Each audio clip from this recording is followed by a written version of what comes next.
Welcome back to day 2 of our project. We're going to start coloring in our fruit slices.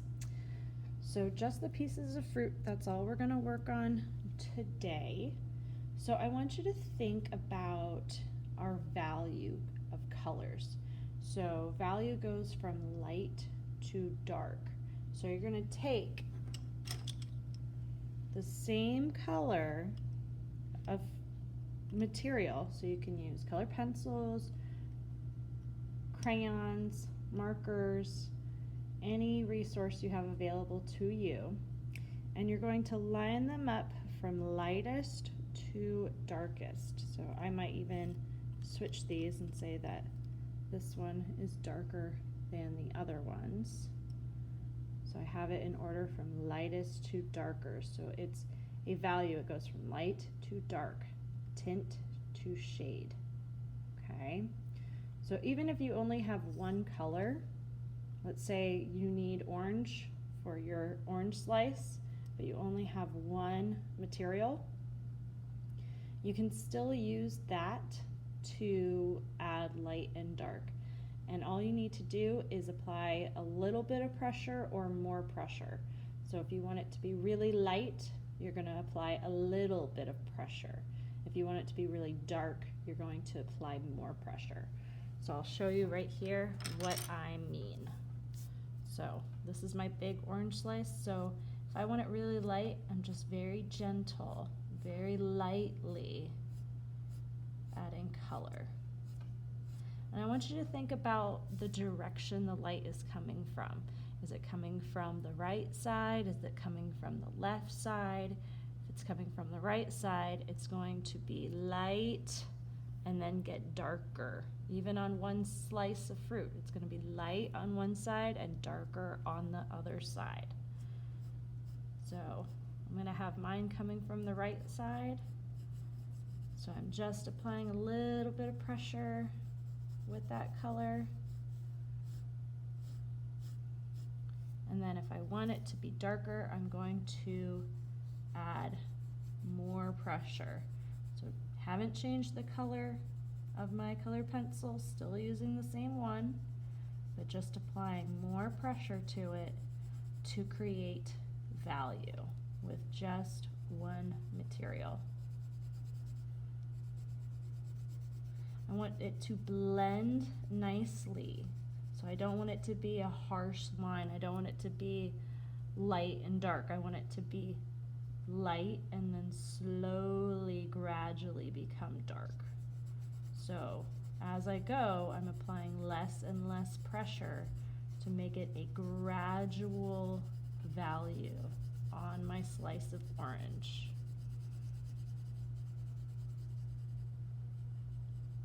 So we're going to continue with that, coloring in each slice of fruit using value. If you only have one material, then you can adjust the pressure that you're placing on that material with your hand. So your hand will tell you, do I need to do light? Do I need to do dark? And slowly increase that pressure on your pencil or on your material as you go.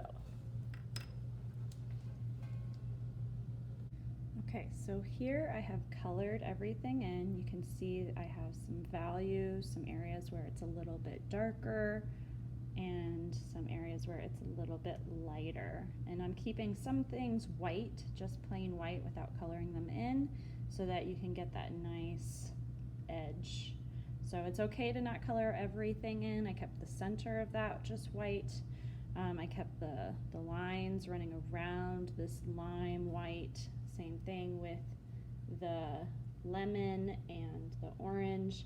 And I added like some little lines running up and down along the fruit just to create that texture that you find in fruit.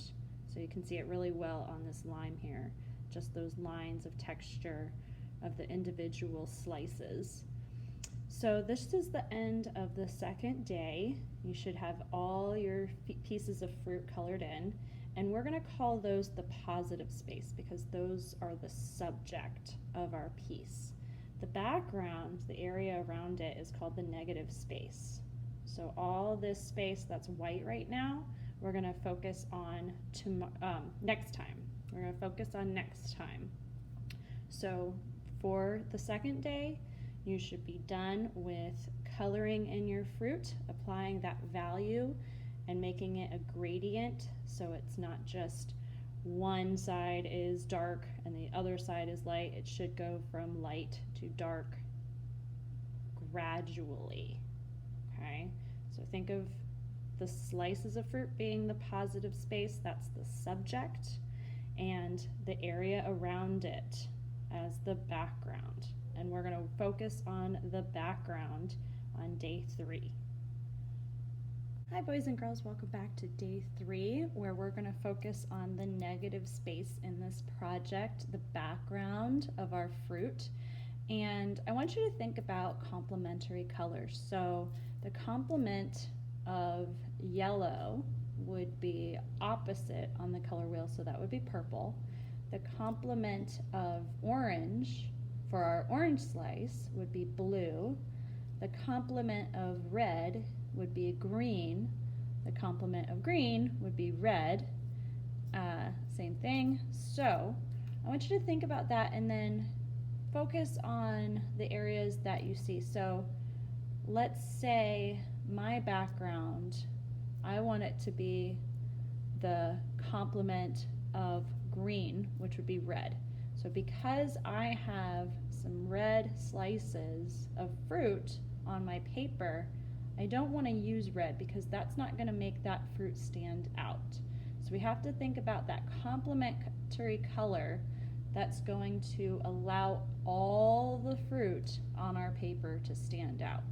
So I'm going to think about orange and yellow. The complements are blue for orange and purple for yellow. So I'm going to think about using purple and blue as a complement to allow all my pieces to stand out and provide that contrast so we can really see those pieces of fruit really well.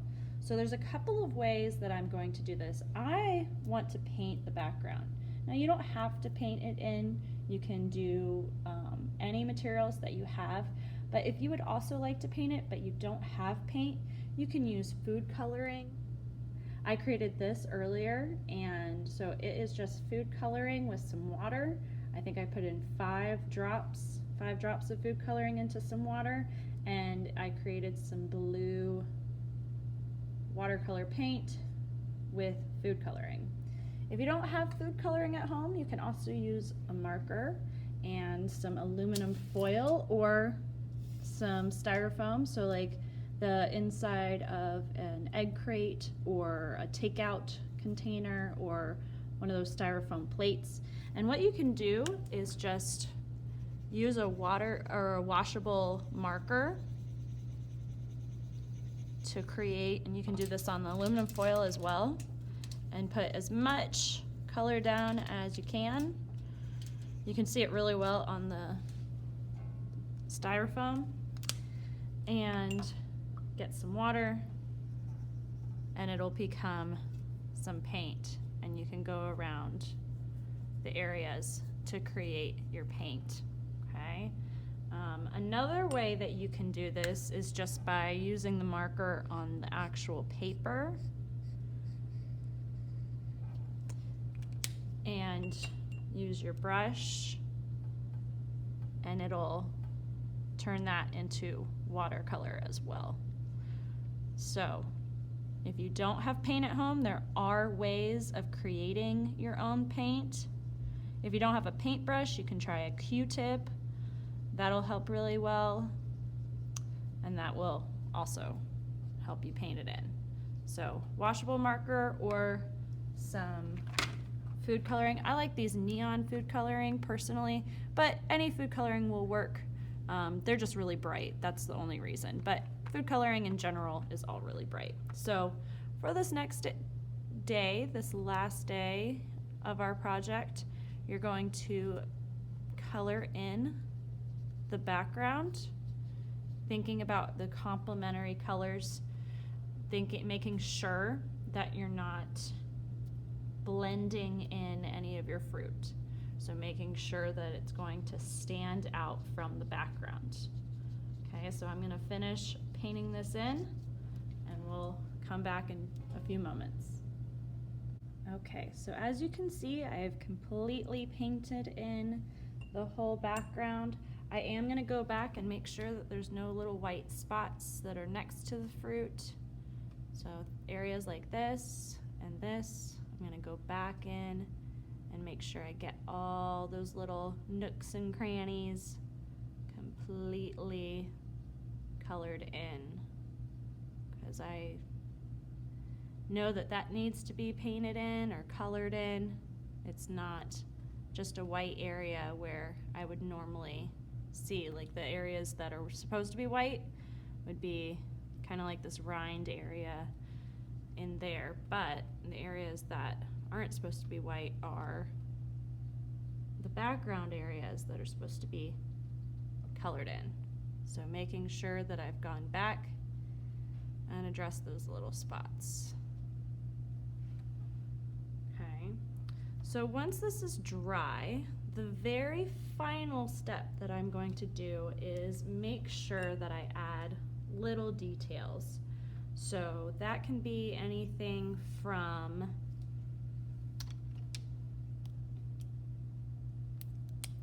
putting little dots in the orange, I think it's called a pith, I might be wrong, but put little dots in there, put little spikes in there, just to add some final details. And make sure that you have completely colored in the areas that need to be colored in. Make sure it's nice and neatly colored in so that you're not scribbling to color it in, and you're adding those final touches.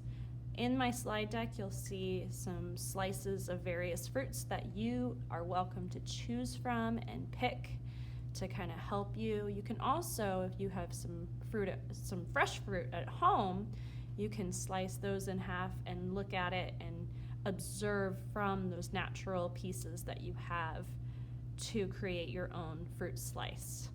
But I want you to think about those ideas and add your own fruit all over your paper. We talked about making sure that you are coloring it in nice and neatly, that you are coloring in the entire negative space, that you have your fruit, that you're thinking about those complementary colors. Because if we were to put red down here, this red strawberry would be blended in. I tried not to get purple too close because purple and red are kind of similar. So I want to make sure that my fruit is standing out and not blending in. The last thing that I will say is to enjoy, and I hope that you think of summer and some fresh fruit salad or some lemonade as you're creating this project. Thank you so much. We'll see you next time.